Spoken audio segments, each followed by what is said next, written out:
Good morning, everyone. Welcome back. My name's James Fernie-Huff. I'm the sustainability editor at Politico. And before we start, just a brief reminder to ask your questions through slido.com and talk about us on X or the social media platform of your choice. So the carbon footprint of energy-hungry data centers is one of the most controversial topics in the AI debate. And our next guest is better placed than most to talk about this. Georgios Stassis is Chairman and Chief Executive Officer of PPC, one of Greece's largest power suppliers. And the company is in the middle of a very interesting journey, going from a utility dominated by coal to one that's going to be dominated by much cleaner energy generation. And the company is now planning to go into the data center business, turning an old coal power plant site into a massive data center with on-site renewables, gas, pumped hydro, and batteries to power it. This multi-billion-dollar project, euro project rather, will serve as a case study in whether data centers can be powered sustainably. And I think this is a great opportunity to dig into the detail of this complex challenge. So thanks so much for joining us, Georgios. Thank you very much. Thank you very much for having me. So can I start by could you just briefly tell us about PPC's journey from a coal dominated company to one that's using cleaner generation, and then talk about why you're interested in going into data centers? Well, yes, of course. PPC has embarked on a journey almost 6 years ago for transforming itself from a mostly carbon emitting utility to a clean technology utility. And we did this transformation. We have started in 2019 on the basis of 3 pillars, so decarbonization, digitalization, and customer centricity. And indeed, we have, just to give you an example, we are doing the fastest phase-out coal plan in Europe right now. We have switched off almost all our coal assets. We have the last 2 remaining for this year and the next one. So we're going to be coal-free by 26, end of 26, and net zero for 2040. And we are investing along the sides of the energy transition. So we invest a lot on renewables in Greece, in Bulgaria, in Romania, in Italy, in Croatia, decarbonizing our generation mix. We are investing on the distribution grids a lot in Greece and Romania, which is the way to adjust and plug more renewables and help in that transition as well. And we are also offering a new advanced energy service to our customers, solar on the roof, batteries, heat pumps, and so on and so forth. So along this transformation in the last years, in all the countries that we are active, we reduce significantly our emissions by more than 80%. We are going to reduce even more by 2027. On one side. On the other side, we witness our financial numbers becoming better and better.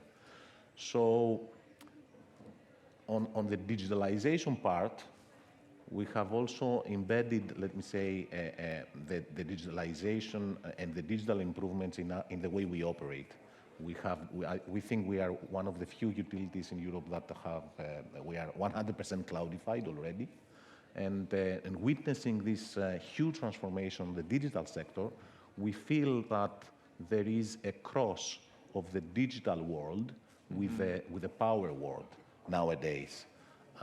And the AI transformation, which is calling for much more energy in a massive scale, is an exercise that needs to be, let me say, resolved and tackled by utilities. The dimension of data centers is a utility scale issue right now. Because you're the companies that build the power, and these things require so much, just ridiculous amounts of power. Exactly. I mean, I have seen, there are many reports, but I have seen the latest one from McKinsey calling from the current 60, 70 gigawatt worldwide on data centers to go up to 220 gigawatt by 2030, and 2030 is tomorrow. Yeah. And of course, the vast majority will be in the United States and Asia, but also Europe will need a lot. And in Europe, we have something around 7, 8 gigawatt. So you're planning to build this massive data center, which is going to be powered by all local generation, right? Yeah. And the size of this data center, just to get, you're aiming at 1,000 megawatts, which is it's like a big coal plant. It would require one big coal plant running continuously to power it. So that's the idea. Yeah. Just to give a sense of that. Oh, yeah. So why does it? So tell us about the plan and how it works and how you're powering it sustainably. Exactly. Yeah. Well, I mean, one of our biggest lignite area is in Kozani. This is in Western Macedonia in Greece. And you can imagine this is a huge open mine, which we are transforming. We are closing down all the lignite assets there. And we are currently building around 2 gigawatts of solar in this land. We are also building, and we will be building CHP for providing heat to the nearby city. We are doing batteries, 300 megawatt of batteries. In the big, let me say, like a whole quarries there, we will be filling them with water and using them, the down reservoir and the upper reservoir, as a pumping hydro. So we will have pumping hydro, we will have batteries, we will have solar. And therefore, having all this land availability, we thought, why not to do here a data center? It's what we believe is the best site in Europe for data centers. You've missed out an important generation, which you will have gas. You will have some fossil fuel generation. We will also have gas, yes. Yeah. So, and the data center will just only use energy that it's going to be behind the meter, as they say. So it won't be drawing energy out of the grid. It'll be all using. Yeah. It's a complicated question, but is it? You've described this energy mix. I think the gas is important because it is a fossil fuel, so it will still have a carbon footprint. This thing. Is it? Why do you need the gas? As I was saying before, if we want to move from 7-8 gigawatt to 35 gigawatt of data centers in Europe, that's 20, 25, 27 gigawatt more. That's around, as a rule of thumb, 1,000 megawatt per member state. This is a massive growth. It's a huge growth. So the first thing that exists is a technical problem. The grids cannot sustain a massive consumer of 1,000 megawatt to juice this energy on a 24/7.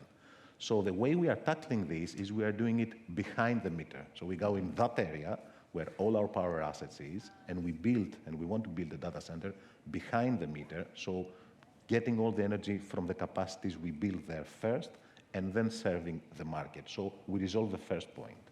The second point has to do with the economics of the market. So we believe that this additional energy needed for data centers cannot be used from existing capacities of the European system, because this will, in reality, increase the cost for the European citizens. And in order not to touch this point, in order not to harm the European citizens, we are building these new additional capacities again behind the meter. So by placing the data center, for example, in that area, where used to be a mine, and which is behind the meter, and with new capacities, you tackle both of the problems. Of course, the majority of that is from renewables, but because it needs to be operating 24/7, we will have also gas. So is there a world in which you can get rid of that gas, and is there something that can replace it? Listen, the data center, the digital world, it's like any other sector that we are trying to decarbonize in our effort. So there is the side of the demand. So there will be a lot of demand, and in the demand, I see advancements. So the way we move the technology in data centers from air cooling to liquid cooling is reducing their needs. The layout of the servers is reducing their needs. AI revolution, for instance, DeepSeek announced this revolution, which will be reducing the need of energy they require. So the demand will have technological advancements which will reduce what they need, first point. On the supply side, we will tackle it as any other sector. So the big majority will be clean energy meaning solar, batteries, wind, hydro, pumping hydro, and there will be some part on the gas. Now, if we tackle it behind the meter, which will improve the issue because it will not harm the existing transition we do, and with new capacities, it will not harm the economics. And number three, what is important, and Bruegel touched on that issue a few days ago, they issued a report, is how do we manage these data centers?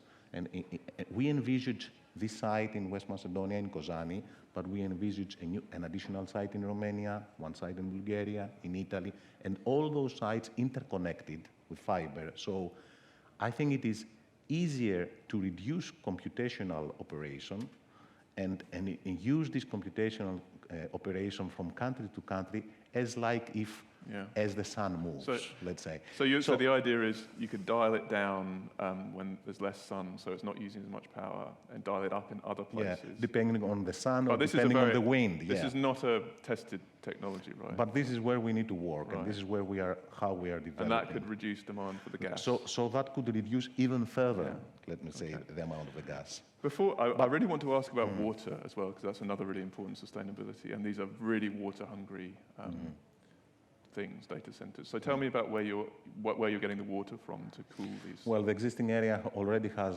water reserves, underground water reserves, and by the way, the amount of water we were using for lignite, cooling lignite, was by far more versus the amount of water we will be used for the data center. So from that perspective, removing lignite, putting data center, we are improving the water usage on one hand.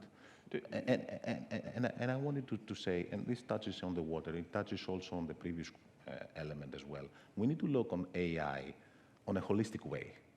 Of course, we have the data center consumption and the issues that we need to overcome, but we need to think that AI is improving the way we operate as well as an industry.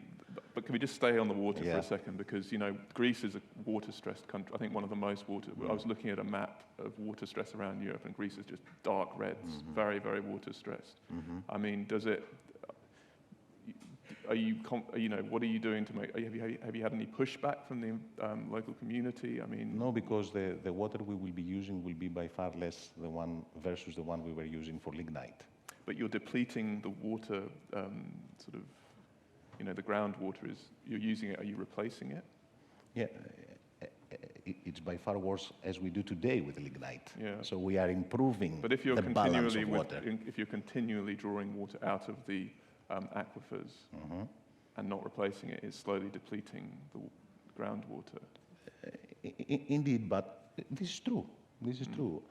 What I'm saying is that where we used to be, we are now going in a better position, first point.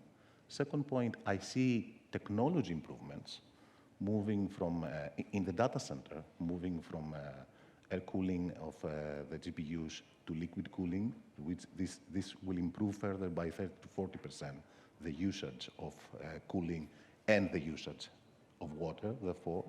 So the combination of technology improvements will help taking it further in the coming years. Just to ask you about policy, because I feel like this is Politico and we need to do that. What you're planning to do is a really, it's on a scale that is quite crazy, really. It's just massive. Are there, either on the AI data center side or the energy side, are there things you would like to see at an EU level change policy-wise to help you do what you want to do? Listen, the activity we do is we are trying to resolve the infrastructure for AI. And this means that, in my opinion, only utilities can do this in that scale. It's a utility scale issue. And the way we tackle it behind the meter and with new capacities is, I believe we are in the correct direction. I don't think that we need any additional policies by Europe in order to do this job. We will be doing it. Our sector on our own will go in that direction. Of course, I think there will be the need for a wider discussion within the European Union and the citizens and the bodies about the use of AI and the ethics behind it, which is the important focus point, not so much on the infra of our activity. So, hands off. Your message to the Commission is hands off. We can do it ourselves. Exactly, yes. Okay. All right. Well, I think that's our time. But thank you so much. It's a really interesting project. Thank you very much. We'll be watching with interest to see how it goes. But thanks so much for being with us. Thank you very much. Thanks. Thank you very much.